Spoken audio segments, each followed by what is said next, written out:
Vamos falar sobre um vídeo que viralizou nas redes sociais, mostra o juiz Vladimir Perry, da 12ª Vara Criminal de Cuiabá, dando voz de prisão para a mãe de um jovem assassinado a tiros em 2016. Quer dizer, a mãe já perdeu o filho assassinado, perdeu o filho para violência nesse país e tomou uma voz de prisão. O magistrado tomou essa decisão depois que a mãe da vítima afirmou que o réu não era ninguém para ela. Vamos acompanhar o vídeo. A senhora está constrangida de prestar o depoimento na frente dele? A senhora prefere que ele se retire? Não, por mim é para ficar indo, para mim não é ninguém. Eu te respeito. Para mim não é ninguém. Se a senhora tem respeito, tem que dar respeito. Não, para mim não é ninguém. Excelência, é uma vítima enlutada. Sim, é que é um devido processo legal, né? Está sendo processado, tem uma promotora, tem o juiz, tem um advogado que não é excluído da... Excelência, eu posso continuar minha pergunta, Excelência? Eu só peço respeito. Eu peço calma, tá? Lembra-se que tem um juiz presidente do feito, Sérgio das Comunidades também. Eu peço à senhora que, por mais que seja doloroso, a senhora tenha a serenidade ou a inteligência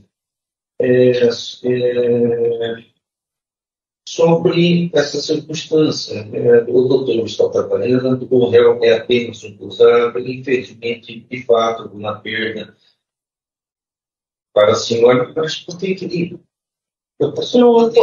Com respeito da palavra, eu sou uma pessoa inteligente. O fato de eu falar que ele não é ninguém para mim, ele não é ninguém. Isso aí não vai tirar o que eu vou falar aqui, e nem o que eu penso dele, e o que ele pensa a meu respeito, eu não estou nem aí. Eu estou aqui para falar sobre o que aconteceu. Senhora, então, por favor, dona Silvia, é o momento da senhora.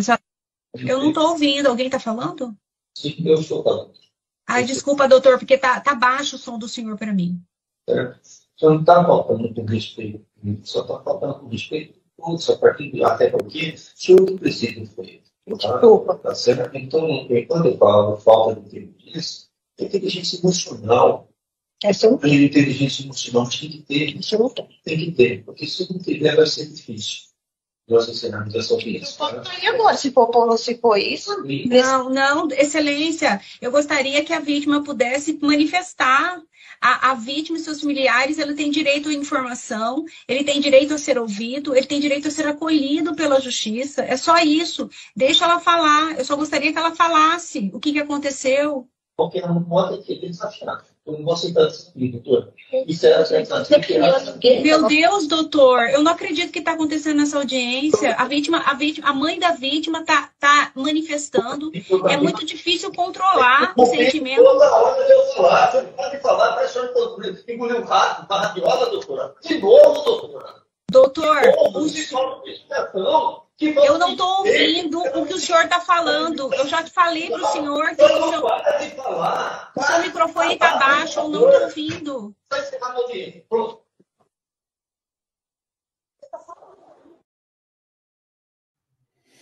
Aí, portanto, as imagens dessa sessão, realizada no dia 29 de setembro, o juiz disse ao G1, por meio da assessoria jurídica, que os fatos estão sendo apurados por determinação dele próprio, que encaminhou imagens da audiência à Corregedoria Geral de Justiça do Estado e ao Conselho Nacional de Justiça. Bom, a mãe de uma vítima assassinada, ela, inevitavelmente, ela tem ali toda uma ojeriza a pessoa envolvida nesse crime, que está sendo julgada, e o que ela falou, né, nem de longe foi algo completamente absurdo. Né? Ela falou que não é ninguém, né, aquela pessoa que estava ali. E está sendo chamada a atenção demais, está sendo cobrada de inteligência emocional, quer dizer, faltou sensibilidade por parte desse juiz, por aquilo que a gente pode julgar pelas imagens. E até me faz lembrar, lógico que, enfim, é outra proporção, um caso gigantesco, mas já que a gente está falando de tudo isso nesse programa, do caso de Israel, né? Porque parece que a cobrança, ela é sempre em relação à vítima, né? E no Brasil você tem de ser assaltado, você tem de ter um parente morto e tal, e você fica quietinho, entendeu? Você fica quietinho. Fala nada não, entendeu? Tem que ter inteligência emocional, e confiar aí na justiça, que está toda hora soltando bandido. Aliás, essa é a nossa próxima pauta. O senhor quer acrescentar rapidamente? Não, eu só quero pegar essa parte final do teu comentário, Felipe, porque me chama muita atenção é que essa postura que você tem cobrado agora, né, que infelizmente no Brasil hoje muito se coloca a culpa do crime na vítima, essa é uma postura que a própria esquerda fica o tempo todo, né, falando, proclamando nas redes sociais, né, mas me parece que a esquerda, de vez em quando é no interesse dela, esquece. Infelizmente é esse tipo de coisa que acontece. E essa cena, ela é simbólica porque ela mostra não só a insensibilidade, como você falou, de um magistrado, como ela confirma a ojeriza do brasileiro pelo poder judiciário. É por cenas como essa que o cidadão brasileiro não confia em juiz, não confia em juiz de primeira instância, não confia em desembargador e principalmente não confia em ministro do Supremo Tribunal Federal. Essa insensibilidade, essa forma de agir, de simplesmente ignorar os fatos, ignorar que existe uma pessoa por trás que também tem sentimentos e passa por uma situação delicada como essa, dramática, exatamente, isso mostra que está tudo errado no Brasil e não tem como o cidadão brasileiro bater palma por uma situação como essa. Infelizmente, essa é a nossa realidade. Perfeito. E a gente vai dar mais um exemplo disso tudo nessa série aqui de 3 notícias exóticas, pitorescas, mas que mostram o nosso circo de cada dia. O desembargador Luiz Fernando Lima, do Tribunal de Justiça da Bahia, foi afastado de seu cargo pelo Conselho Nacional de Justiça. Eu estava quase dizendo aqui, felizmente, mas eu vou analisar ainda melhor esse caso. A decisão foi tomada depois da fuga de um líder de facção criminosa, ao qual ele havia concedido prisão domiciliar. É uma notícia que foi dada pelo UOL, a gente deu ali fez a nossa costura para destacar isso que a gente está mostrando. Quer dizer, a fuga de um líder de facção provocou o afastamento de um desembargador, que havia concedido a ele prisão domiciliar. Você veja que surpresa, isso já aconteceu lá atrás, se não me engano foi o caso do André do Rap, né? Que foi solto por decisão do Supremo Tribunal Federal. Eu escrevi artigos a respeito desses casos. Depois eu posso apontar aí para vocês. Ô, Felipe, só para te colaborar, é o André do Rap com uma decisão do ministro Marco Aurélio Mello. Sim. E acabou foragido. É porque tem mais um, que era não sei se foi o Rabicó, né? Tem um criminoso de São Gonçalo, sobre o qual eu já escrevi também, fiz toda uma análise do processo. Enfim, decisões que geram impunidade, decisões de aliviar a barra de membro de facção criminosa, né? A gente nem falar bandido, criminoso, você está sendo julgado ainda, né? Daqui a pouco a culpa é nossa, né? No Brasil é assim. Então o sujeito é um chefe de facção criminosa. E aí o desembargador tira o chefe de facção da cadeia, manda para a prisão domiciliar. Aí ele foge e a gente pergunta, a gente se exclama, né? Que surpresa! Como é que a gente poderia imaginar, rapaz, que um chefe de facção, ao sair da prisão, poderia fugir, poderia escapar? Que coisa surpreendente, não é? Será que é porque os criminosos realmente não dão a mínima para a lei? Durante o plantão judiciário, no dia 1º de outubro, Lima mandou para casa Reginaldo Freire Ferreira, o Dadá, apontado como líder da facção Bonde do Maluco. Ele é acusado de homicídio, tráfico de drogas e de armas de fogo, participação em organização criminosa e lavagem de dinheiro. A justificativa da concessão de prisão domiciliar era que Dadá pudesse cuidar do filho autista. Olha, isso me faz lembrar, sempre alguma coisa aqui me faz lembrar outra.